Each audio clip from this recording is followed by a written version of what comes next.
నేను ఇవాళ ముఖ్యమంత్రి గారిని అడుగుతా ఉన్నా.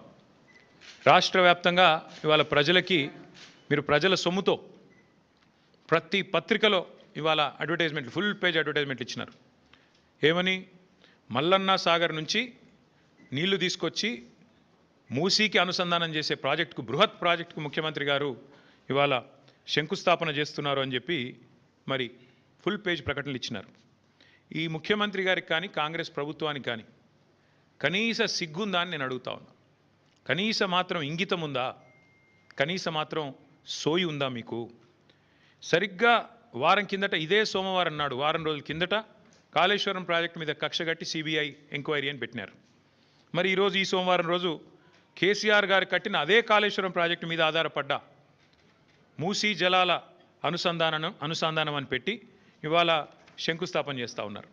ఇక్కడ విచిత్రం ఏంటంటే, కాకపోతే ఎవరైనా మనిషి జ్ఞానం ఉన్నవాడైతే తల దగ్గర శంకుస్థాపన చేస్తారు. తల దగ్గర చేస్తారు. ఎక్కడైతే నీళ్లు ఉన్నాయో, ఎక్కడి నుంచి అయితే నీళ్లు తేవాలనుకుంటున్నారో అక్కడ శంకుస్థాపన చేస్తారు. కేవలం తలా తోక లేని వాళ్ళే తోక దగ్గర చేస్తారు. ఎందుకంటే బాధ ఏముంది ఈయనకి? మల్లన్న సాగర్ దగ్గర పోయి శంకుస్థాపన చేస్తే ఏం చెప్పాలా? ఎదురుగా కళ్ళు దొబ్బినాయా, నీకు కనబడతలేవా, అవి కాళేశ్వరం నీళ్లు కాదా అని ప్రజలు అడుగుతారు, రైతులు అడుగుతారు. ఇవి కాళేశ్వరంలో వచ్చిన నీళ్లు కావా అని సోయినవాడు ఎవడైనా అడుగుతాడు, మీడియా అడుగుతుంది, అందరూ అడుగుతారు. సమాధానం చెప్పలేరు. ఎందుకంటే కాళేశ్వరం కొట్టుకపోయింది, కాళేశ్వరం ఇదైంది అదైంది అని దిక్కుమాలిన మాటలు మాట్లాడిందే మీరు. కాబట్టి ఏం చేయాలా? తలా తోక లేని సన్నాసులు చేసే పని ఏదైతే చేయాలో తోక దగ్గర చేస్తున్నాడు ప్రారంభోత్సవం. తల దగ్గర చేయకుండా, మల్లన్న సాగర్ దగ్గర కాకుండా తోక దగ్గర, అంటే గండిపేట దగ్గర చేసే ప్రయత్నం చేస్తూ ఉన్నారు.